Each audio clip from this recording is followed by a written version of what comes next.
14. Daqui a pouquinho o Andréa Marques com a reportagem completa, tem o relato dos pais e é muito triste porque os pais não imaginavam, né, que deixando os filhos nessa creche poderiam ter que conviver depois com o drama dos abusos sexuais supostamente cometidos por esses proprietários da creche. Os pais estão desesperados.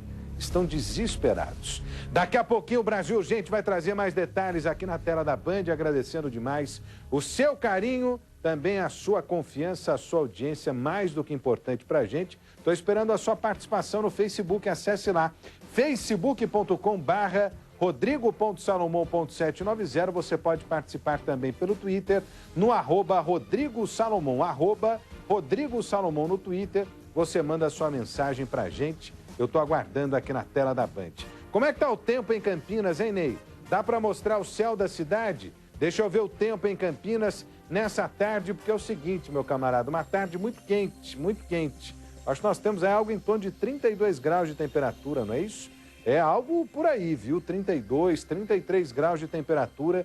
Segundo o CEPAGRE da Unicamp, a umidade relativa do ar despencou 16% agora, quase clima de deserto, velho. Quase clima de deserto.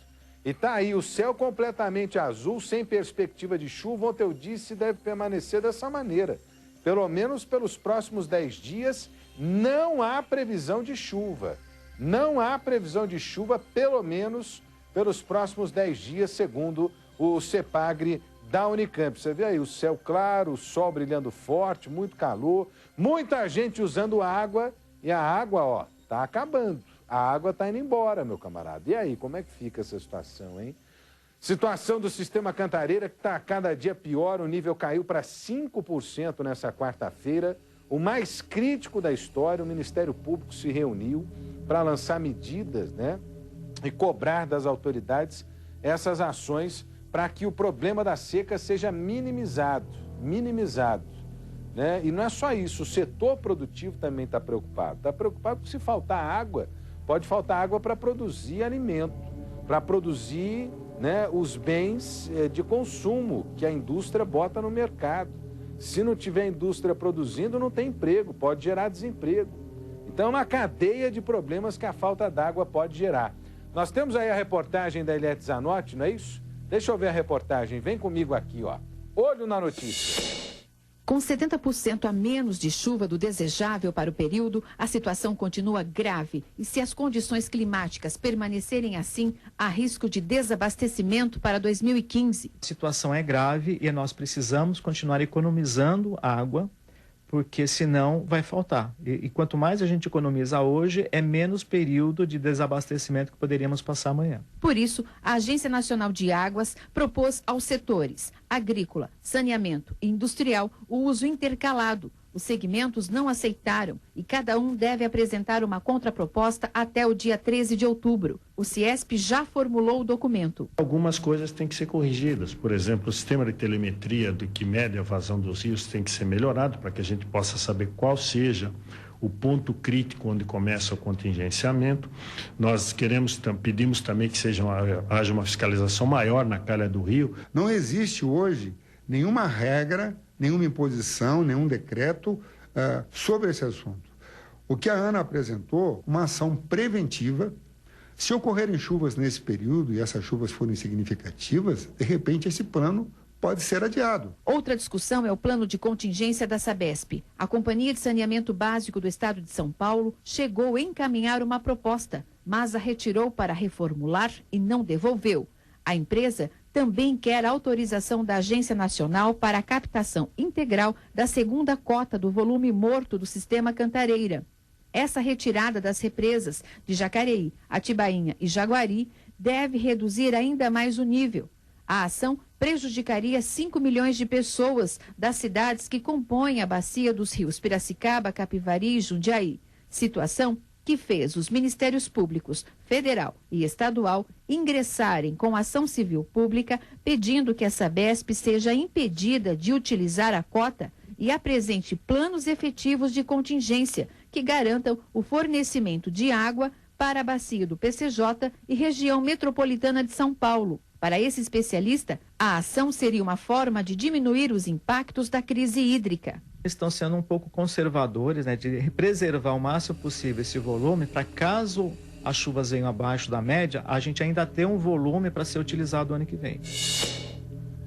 Gente, é preciso deixar claro o seguinte, deixou de ser uma questão política, uma questão, né, que envolve a garantia do processo econômico, do processo social. Porque você não tem água, não tem como você atender a população, não tem como você garantir o funcionamento das empresas, não tem como você garantir a água na torneira das casas. E, gente, as pessoas estão brincando com isso aí, mas hoje mesmo eu tive um amigo, o Denis Cesário, fotógrafo aqui de Campinas, aliás, um abraço para o Denis, né? Ele colocou lá na agência dele, a Código 19, uma série de fotografias a respeito do nível do Cantareira, né? E que, olha, revela uma situação de total caos, Você está vendo essas imagens aí que a Band fez, olha? Não tem água, tudo isso que você está vendo em terra era água, 10, 15, 20 metros abaixo. Isso tudo era coberto por água, gente. Tá vendo na imagem aí, ó? Isso tudo que virou pasto agora, está verde, era coberto por água, não tem água. Da onde é que nós vamos tirar água? Abriu-se estrada para circular dentro da represa. Faça-me o favor, e as pessoas não estão levando a sério.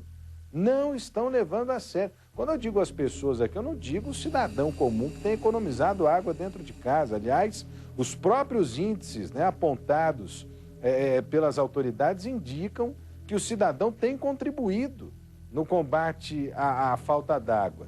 Mas tudo o que foi feito até agora foi muito pouco. Ou, como diria a música, né? Muito pouco ou quase nada para preservar os recursos que a gente ainda tinha disponível. E o problema não é hoje, porque hoje ainda tem um restinho de água para a gente consumir. É que se não chover daqui para frente, se não chover nos meses de outubro, pelo menos pelos próximos 10 dias, não tem chuva. Aí vai entrar o mês de novembro. Se não chover em novembro, não chover em dezembro, não chover em janeiro, em fevereiro, né, e chover muito, vai faltar água de maneira ainda mais grave do que está faltando agora. Então, se a gente não poupar o pouco recurso que ainda nos resta, nós vamos viver uma situação de caos, de calamidade. É isso que as autoridades e o Ministério Público, por exemplo, ontem tentaram colocar nessa ação que estão movendo contra, né, a Agência Nacional de Águas, o Departamento de Água do Estado de São Paulo, né, e a própria Sabesp, que é a reguladora do sistema Cantareira. E tem um monte de gente política, colocando essa condição da disputa da água como se fosse uma disputa partidária, porque partido A não fez e partido B agora está denunciando. Uma ova, velho, uma ova. Não adianta politizar essa discussão agora. Nós aqui do Brasil, gente, eu estou com a consciência tranquila, porque o telespectador, ele é testemunha. É sempre nesse horário aqui, diga-se de passagem, nós temos reservado, né, um espaço desse programa para falar da crise hídrica. Quase que diariamente. E cobrando ações efetivas das nossas autoridades. Falhou a União, falhou o Estado e falharam principalmente os municípios, porque os municípios não fizeram planejamento, né, em relação à sua água, em relação à água disponível versus a demanda necessária nessas cidades. E a população é quem corre o risco de sofrer. Eu não sei até agora porque que não decretaram racionamento, só pela questão política. Esse racionamento, já estou dizendo aqui há muito tempo.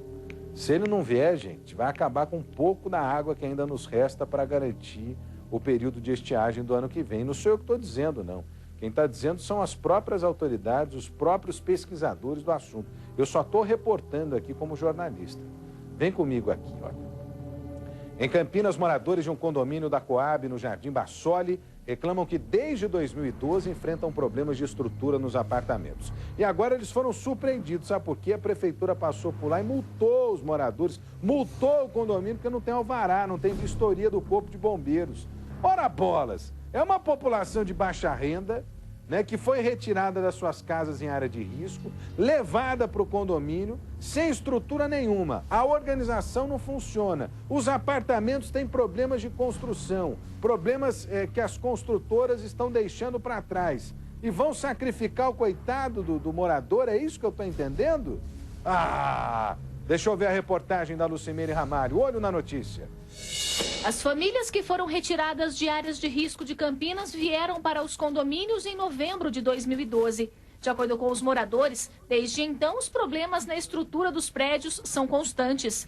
Neste apartamento, um pedaço do teto da sala despencou há 2 anos. A construtora responsável pela obra foi até o local, tapou o buraco e deixou desse jeito, sem nenhuma manutenção.